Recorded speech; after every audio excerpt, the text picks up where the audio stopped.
Hello everyone, welcome to another video in timeline transformation.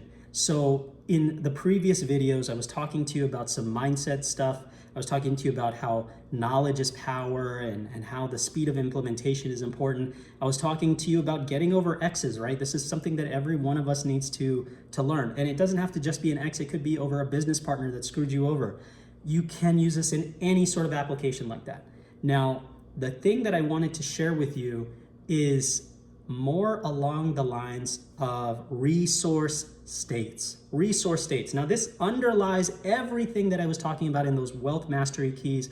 This is an underlying thing you need to master, right?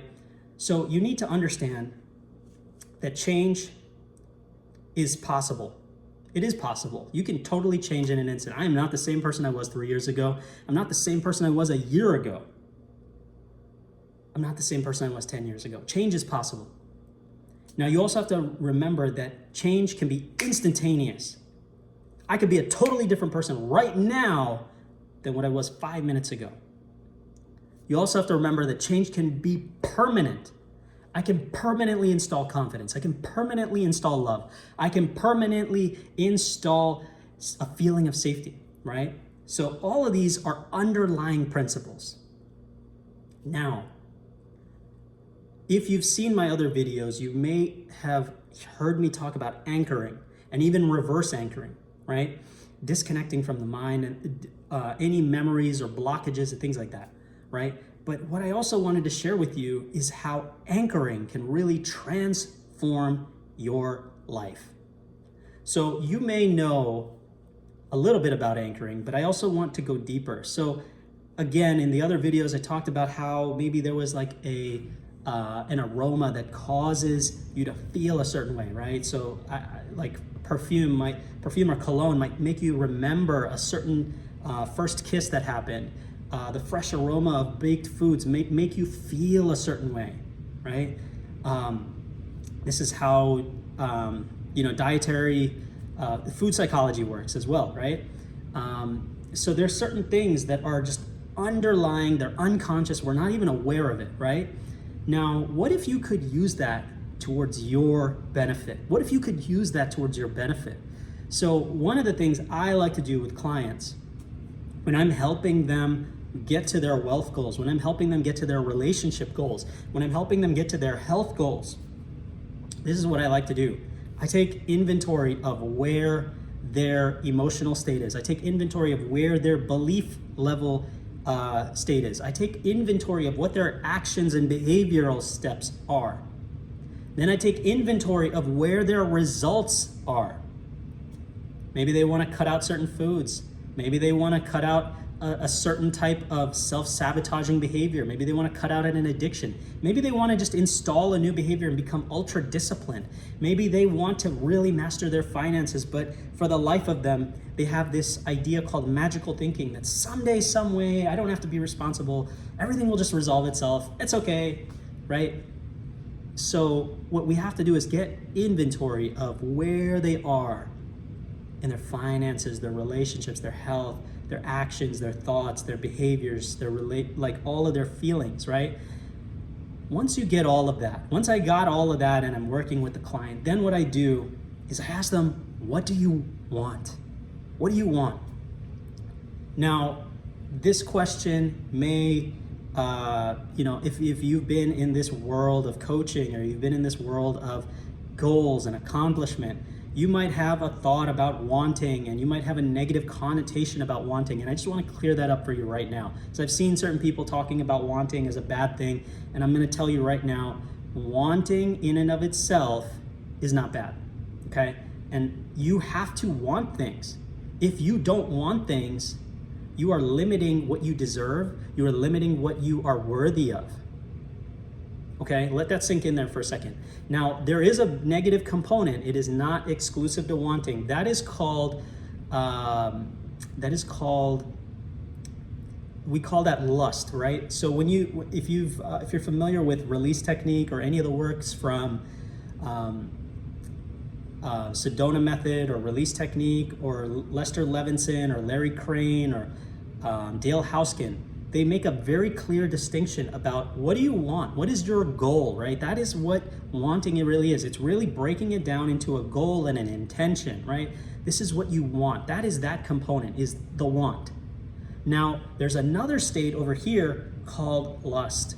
Now, you might have a negative connotation of lust, meaning like a sexual desire. Now, that's not what I'm talking about. Lust, as they define it, is a wanting but a perpetual not having. A wanting but a perpetual not having, right? So let's say I want a beautiful relationship, or I want $1 million this year. That's a goal and an intention. Now, the moment I step into this other emotional resource state called lust, which is I want that $1 million, but I can't have it. That's called lust, right? This is a wanting but unable to have, a wanting but unable to reach, and a wanting but unable to get or have or own what you want, right? Maybe I want that relationship, but it's just quite out of reach. Where is that stemming from? It's either related to what you feel you deserve, or what you feel you are worthy of, or what you feel you are capable of, or how you relate to yourself, your reputation with yourself, how you feel about yourself, your confidence in yourself, right? This is where it all stems from. So, where am I going with all this? Now, I want you to think about everything we just talked about with anchoring and how this all ties together with wanting and not having, right? So wanting is okay. It's the lust part. The lust part is the wanting but not having. That's the part where we screw up. And that is the part where we really should break that emotional conditioning, right? Break that emotional state. So a lot of people get into this state of wanting but never having. They want that relationship with that perfect dream partner, but they just can't have it. Or they want that $1 million breakthrough, but they just can't have it. So this is where I work with you as a coach. We get really clear on what you really want in terms of goals and intentions. We break away the part that is classified with lust, the wanting but not having. We break that off. And then what do we do instead? We work on your thinking patterns, your emotional patterns, right? You have to fill your cup, right? Your emotional resources have to be filled. You have to have a full emotional bank in order to get what you want. You need to have certain thoughts and behaviors in your inside your internal resources, right? So if you want to have a fit body, you need to feel good. And you need to know that working out is going to help you feel good. And you need to know that working out is going to help you with your body goals. It's going to help you feel more positive about your body image. You're going to feel more confident. This is what that looks like with that goal setting and achievement. So what I do next with folks is I work with them and custom tailor what are the emotional resource states that they need in order to get there. Now, I usually start everyone off with unconditional love. There's nothing wrong with unconditional love. Unconditional love breaks all fear. It breaks all panic. It breaks all terror. It breaks all feelings of unsafety. It breaks everything, right? When you feel unconditional love and you're just wrapped in unconditional love, you just feel like you have a full emotional tank. When you have a full emotional tank, you can now choose from a place of abundance. You can choose from a place of abundance. You don't have to limit yourself to scarcity thinking. If your emotional tank is full and suddenly you lose $1,500, are you now going to panic and, run up your credit card bill because of, some sort of fear or fear of missing out or rebellion or self-sabotage? Is that going to happen? Not likely. When your emotional tank is full, you will not likely be swayed one way or the other. You become unshakable. Some of the other resource states I work with people on is safety, right? Sometimes they've never been in uncharted territories and they need to feel confidence. Well, confidence is a sense of relaxation, a sense of comfort, a sense of safety and security with the unknown. So once I help you establish this baseline level of safety, security, this baseline level of rapport, this baseline level of a safety net, when you go into these uncharted territories, you can just go into a environment that triggers you and you won't be triggered anymore. This is how I got over social anxiety. I remember I had to go through many times working through my emotional states. I remember like at big gatherings, I used to be very shy, very awkward. I didn't like talking to people.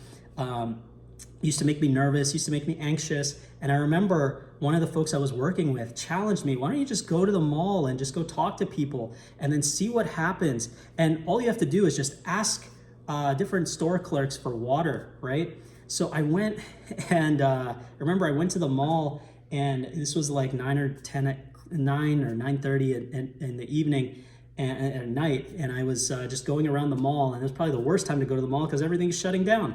They're pretty much all closing up. So I'm just walking around the mall. I'm just trying to get over any sort of social anxiety. I'm trying to get over fears that I have, fear of judgment, fear of what are they going to say, etc. And I'm just doing what I was challenged to do, just go up to random store clerks and ask them for water, right? Something free. And so the first thing that I did was I went and I asked somebody for water, and this restaurant clerk, she chased me out and she said, "Why do you want water? Get out of here. You freeloader, get out of here." And so I don't know what emotion I evoked, but my worst case fear came through, right? So what I was feeling inside, what I was thinking inside, how I was imagining it would go down actually showed up, right? This is your thoughts and your feelings actually projecting onto your environment and it coming right back to you. So once I got over that, I tried again the next day, the next day, and the next day, and then I would go to these different things, these gatherings, and it didn't really faze me as much anymore. And this is how I got over it. So part of the process is installing new emotional resource states. Part of it is also uninstalling old, bankrupt emotional states and thoughts and behaviors. And then part of it is testing it out, reality testing. This is what I call reality testing. It means you're putting yourself in the environment to really challenge yourself. Do I really believe what I just installed in my mind? Do I really believe that? Or is that just something that I'm just telling myself to feel good? Am I just meditating my problems away? Am I just putting a coping mechanism into play? Because it's all about results. If you don't have the results, what was the point, right? So I hope this video is helping you with anchoring. This is what I do with folks, especially around anchoring, is we uninstall old emotional resources, old thought resources, old behavior resources, old feeling resources, all of those things. We uninstall those, even memories, we uninstall those. Then we put in new ones that are more in alignment with where you're trying to go, with your goals and your intentions, with the wanting, but not the lust, the wanting and not having, right? Because the wanting can result in you having. That's the power there. So when you feel those emotional resource states and your bank is filled with positive emotions, and you know that you have good thinking, and you know that your good thinking and your good feelings are going to lead to, more likely than not, correct behaviors, correct habits, you're naturally going to get more feedback, which in turn tests how you feel about yourself and your results.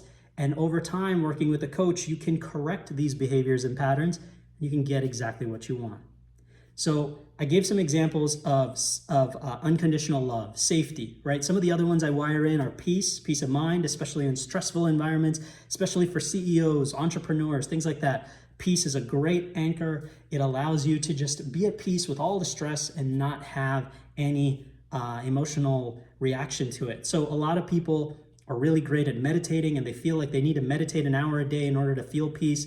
But guess what? You can actually anchor hours worth of meditation into a single posture. So when I say anchoring, it could look like putting your hand on your heart, and putting your hand on your heart can activate a feeling. It can activate a set of thoughts. It can activate a memory, right? Or putting your hand on your wrist. And I do this with clients, and we activate certain anchors and certain beliefs, but it allows you to shift the resources from what was on autopilot before, that was bankrupt, to now habits, behaviors, feelings, thoughts, memories that are now being installed consciously and intentionally for your betterment, for your productivity, for your results.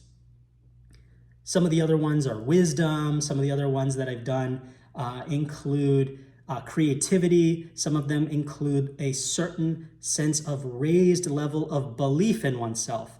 Some of them include more generosity. Some of them include just feeling positive indifference. I've worked with so many people on installing these types of feelings, thoughts, behaviors, and it is really a gold mine. If you really get good with this, your whole life can change like that. It can change just like that. So change can happen in an instant. Change can be permanent. And your life can have totally different results from your thoughts, feelings, behaviors, and the memory component that you call upon. I hope this video has been a blessing to you, and please reach out if you have any questions.